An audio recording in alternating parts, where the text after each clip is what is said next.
ചണ്ടുമുണ്ടി ചുള്ളിമുള്ളാണടി ചുറ്റോട് ചുറ്റുള്ള ചാപ്പറമ്പ്. ചാപ്പറമ്പിലെ ജമ്മിനുണക്കണ ചീരത്ത ചീരുന കണ്ടു ഞാൻ.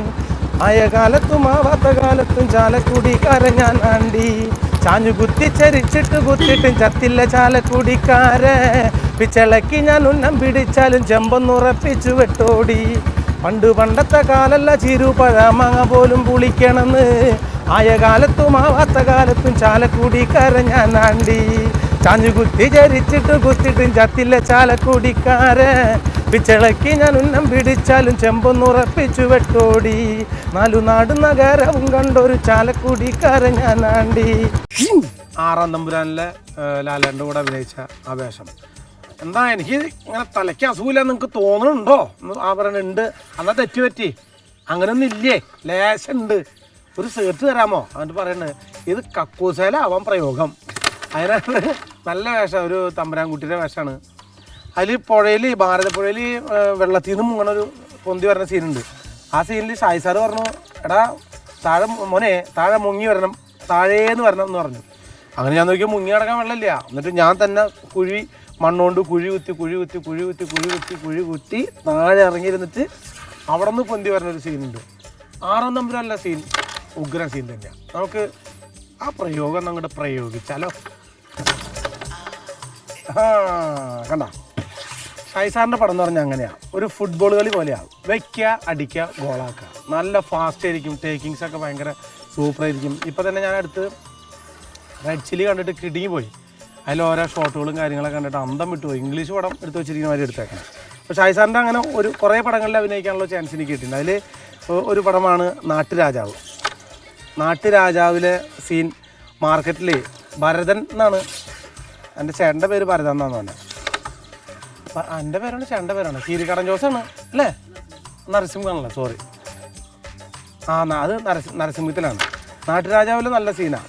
നാട്ടുരാജാവിനകത്തൊരു ബൈക്കൊക്കെ ഓടിച്ച് വരുന്നൊരു രംഗമൊക്കെ ഉണ്ട്. വന്നിട്ട് ആ മാർക്കറ്റിനകത്ത് എന്നെ തല്ലി നിറനാശാക്കുമ്പോൾ ലാലേട്ടൻ വരുന്നൊരു പോർഷനുണ്ട്. അത് ഞാൻ കണ്ട് ലാലേട്ടൻ്റെ അടുത്ത് കരഞ്ഞ് പറയുന്നുണ്ട്, എന്നെ തല്ലി ചതച്ചു കേട്ടാ എന്ന് പറഞ്ഞ സീനുണ്ട്. നമുക്ക് നമ്മുടെ മലയാള സിനിമയിലെ സൂപ്പർ സ്റ്റാറായ നമ്മുടെ ലാലേട്ടൻ്റെ ആ ചിത്രത്തിലെ നാട്ടുരാജാവ് എന്ന ചിത്രത്തിൽ ഒരു രംഗം ഒന്നിലും നമുക്ക് ഒരു ഹ്യൂമർ രംഗമായിട്ട് കാണാം. ഒക്കെ എന്ത് പ്രാന്തങ്ങളിയാണ് കളിക്കുന്ന ക്രിക്കറ്റ്. എനിക്ക് 2 സാധനങ്ങളോട് ഇഷ്ടമല്ല, എപ്പോഴും പറയാറുണ്ട്. ക്രിക്കറ്റ് എനിക്ക് വലിയ ഇന്ത്യയുടെ കളി വരുമ്പോൾ കാണാൻ എനിക്ക് ഭയങ്കര ഇഷ്ടമാണ്. ഇന്ത്യയുടെ കളി ഇഷ്ടമാണ്. പണ്ടൊക്കെ നമ്മൾ സ്കൂൾ പൂട്ടൊക്കെ വരുന്ന സമയത്ത് ഇവിടെ കിളി കളിക്കുക, പിന്നെ കബഡി കളി, പിന്നെ നമ്മൾ ഗോരിക്കായ കളിക്കുക, പിന്നെ ഫുട്ബോൾ കളിക്കുക. ഇതൊക്കെ ഭയങ്കര ഒരു ഹരമാണ് കേട്ടോ. ക്രിക്കറ്റ് കളി ഞാൻ പണ്ട് ക്രിക്കറ്റ് കളി ഒരു ഇത് കാണിച്ചു തരാം. പണ്ട് ക്രിക്കറ്റ് കളിയിൽ ഒരു ഐറ്റം കാണിക്കാറുണ്ടായിരുന്നു ഞാൻ. അതായത് ക്രിക്കറ്റ് കളിക്കുന്ന ഒരു ഐറ്റം കേട്ടോ, സ്ലോ മോഷനിൽ 2 ഇതാണ് കേട്ടോ. ഒന്ന് ഇയാൾ പന്ത് എടുത്തിട്ട് ആദ്യം പന്ത് എടുത്തിട്ട് നമ്മളിതാണല്ലോ ഇങ്ങനെ എടുത്ത് ഇങ്ങനെ തയ്ക്കുക, ഇത് ചെയ്യുക, ഇങ്ങനെ വീക്കുക, അത് ഒരാൾ ക്യാച്ച് ചെയ്യുക. ഇത് ഞാൻ പണ്ട് മിമിക്രിയിൽ സ്ലോ മോഷനായിട്ട് കാണിക്കാറുണ്ട്. ഈ ബോൾ എടുത്തിട്ട് മെല്ലെ ഇവിടെ തേച്ച്, ഇവിടെ ഹൈ സ്പീഡാണ് കേട്ടോ, ഇവിടെ തേച്ച് ഇങ്ങനെ തേച്ച് മെല്ലെ വീക്കാണ് ബോൾ.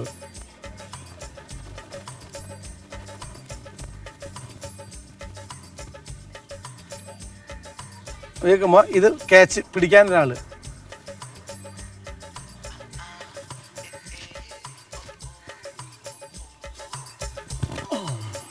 അത് നേരെ വായലിക്ക് പോയി എന്നുള്ളതാണ്.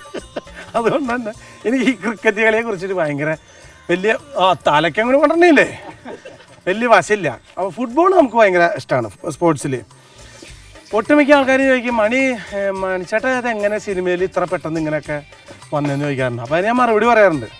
ഒരു ഫ്ലൈറ്റും റോക്കറ്റും കൂടി ഇങ്ങനെ പോവാം. അപ്പോൾ ഈ റോക്കറ്റ് ഫ്ലൈറ്റിനോട് ചോദിച്ചു, ഫ്ലൈറ്റ് നിങ്ങളെങ്ങനെയാണ് ഇങ്ങനെ പറന്ന് ഉയർന്ന് പൊന്തി താഴെ ഇറങ്ങണമെന്ന് വെച്ചപ്പോൾ ഫ്ലൈറ്റ് പറഞ്ഞു, ഞങ്ങളെ കൊണ്ടിറക്കാനുള്ള പൈലറ്റ് ഞങ്ങൾക്കുണ്ട്, ഞങ്ങൾക്ക് ചെന്നിറങ്ങാനുള്ള ഗ്രൗണ്ട് ഉണ്ട്, ഞങ്ങൾക്ക് ഒരുപാട് ജോലിക്കാരുണ്ടെന്ന് പറഞ്ഞു. ആ ഉടനെ ഫ്ലൈറ്റ് റോക്കറ്റിനോട് ചോദിച്ചു, അല്ല ഇതൊക്കെ ശരി, എന്നോട് നിങ്ങൾക്ക് ചോദിച്ചു. ഞാൻ പറഞ്ഞു, ഞാൻ റോക്കറ്റിനോട് ഒരു കാര്യം ചോദിക്കട്ടെ, നിങ്ങളിത് എങ്ങനെ ഇത്ര പെട്ടെന്ന് ഇങ്ങനെ മുകളിലേക്ക് എത്തണേന്നേ. അപ്പോൾ ഈ റോക്കറ്റ് പറയാ, ആസനത്തിൽ തീ പിടിച്ച ആരാ ചങ്ങാതി അങ്ങനെ പൊന്തി പോവാത്തത്, അതുകൊണ്ട് പൊന്തി പോണതാ. അതുപോലെ തന്നെയാണ് നമുക്ക് ഇപ്പോൾ ഇവിടെ തീ പിടിച്ചിരിക്കുന്നത്, അതുകൊണ്ടാണ് നമ്മളിങ്ങനെ ഒരു ലക്ഷ്യമില്ലാണ്ട് ഇങ്ങനെ ഓടിക്കൊണ്ടിരിക്കുന്നത്. അപ്പോൾ ഈ സ്കൂൾ വെക്കേഷനൊക്കെ ആകുമ്പോൾ ഇപ്പോൾ എല്ലാ സ്ഥലത്തും കുഞ്ഞുങ്ങൾ പന്ത് കളി, മാങ്ങ പറിക്കാൻ പോക്ക്, കശുവണ്ടി നൊത്തി കളിക്കൽ, ഗോരിക്കായ കളിക്കലൊക്കെ ചെയ്യുന്നുണ്ട്. ഞാനിവിടെ പണ്ട് ഇവർക്ക് കളിക്കാനായിട്ട് പുഴയിൽ ഒരു ഗ്രൗണ്ടൊക്കെ തയ്യാറാക്കി കൊടുക്കാറുണ്ടായിരുന്നു. ഇപ്പോൾ അവിടെ അത് ചെയ്യാൻ പറ്റില്ല, കാരണമൊക്കെ ചെളിയൊക്കെ കൂടി ഒന്നും ചെയ്യാൻ പറ്റാണ്ടായെന്നുള്ളതാണ്. പക്ഷെ എന്നാലും പഴയ കാലത്തെ കളികളൊക്കെ ഓർക്കുമ്പോഴേ ഇപ്പോഴും ഒരു എന്താ പറയുക, ഒരു ഭയങ്കര ഒരു സുഖമാണ്. എൻ്റെ അച്ഛനൊക്കെ ജോലിക്ക് പോയിരുന്ന സ്ഥലത്ത് മാങ്ങ, അപ്പോൾ ഈ മാങ്ങ വീഴുമ്പോൾ നല്ല മാങ്ങയാണ്. ഈ മാങ്ങ എല്ലാം കൂടി ഒരു പാളി ഉണ്ടാവും, നമ്മുടെ ഈ അടക്കാമരത്തിൻ്റെ പാള. അതിങ്ങനെ വളച്ച് കെട്ടിയിട്ട് ഇതിനകത്ത് മാങ്ങ നിറച്ചിട്ട് ചുറ്റി പിടിച്ചിട്ട് വീട്ടിലേക്ക് കൊണ്ടുപോകും. അപ്പം എൻ്റെ കൂടെ ഒരു കൂട്ടുകാരുണ്ടാവും, കുറച്ച് കൊതിയുള്ള ആളാണ്. മാങ്ങയെ മുകളിൽ നിന്ന് മേത്ത് വീണിട്ടുണ്ടെങ്കിൽ അത് അവർക്കുള്ളതാണ്. അതായത് മുകളിൽ നിന്ന് വീഴുമ്പോൾ അവരുടെ മേത്ത കൊണ്ടുണ്ടെന്നുണ്ടെങ്കിൽ അത് അവൻ്റെയാണ്. അങ്ങനെയൊന്നുമില്ല, മാങ്ങ ആർക്കും വേണമെങ്കിലും എടുത്തുവിടാം. ഓരോ കൊതിക്കളികൾ, അന്നത്തെ ചെറുപ്പത്തിലുള്ള കളികൾ. അപ്പോൾ സ്പോർട്സ് പരമായിട്ട് ഇതൊക്കെയാണ് എനിക്ക് ഓർക്കുക. ഞാൻ ബെൻ ജോൺസണിൻ്റെ ഒരു രംഗം, ഞാൻ ചാലക്കുടി ബോയ്സ് ഹൈസ്കൂളിൽ പഠിച്ചിരുന്നത്. ആ ബോയ്സിൽ പഠിക്കുമ്പോൾ എനിക്ക് മാത്രം ഹഡിൽസ് ചാടാനായിട്ട് ഹഡിലില്ല. അന്ന് മരിച്ചുപോയി Suresh Babu മാഷുണ്ട്.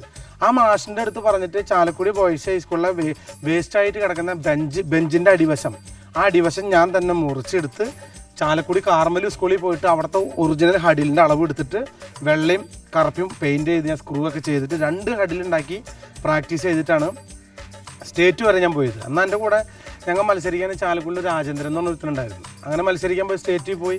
State discus throw പോയി, javelin throw, hammer throw, 400 meters relay, പിന്നെ ഈ ഹഡിൽസ്. ഈ ഹഡിൽ ഞാൻ പിന്നെ ചെയ്തത് ഞാൻ ബെൻ ജോൺസൺ എന്ന് പറഞ്ഞ ചിത്രത്തിലാണ് ഹഡിൽ ചെയ്തത്. നമുക്ക് അപ്പോൾ സ്പോർട്സ് പരമായിട്ട് നമുക്ക് ആ സ്പോർട്സ് സ്പിരിറ്റോട് കൂടിയാണ് നമുക്ക് ബെൻ ജോൺസണിലെ ഹഡിൽ നമുക്ക് കാണാം. അപ്പോൾ നമുക്കിത് നിർത്തേണ്ട സമയമായി. വീണ്ടും സന്ധിക്കുന്നൊരു വണക്കം.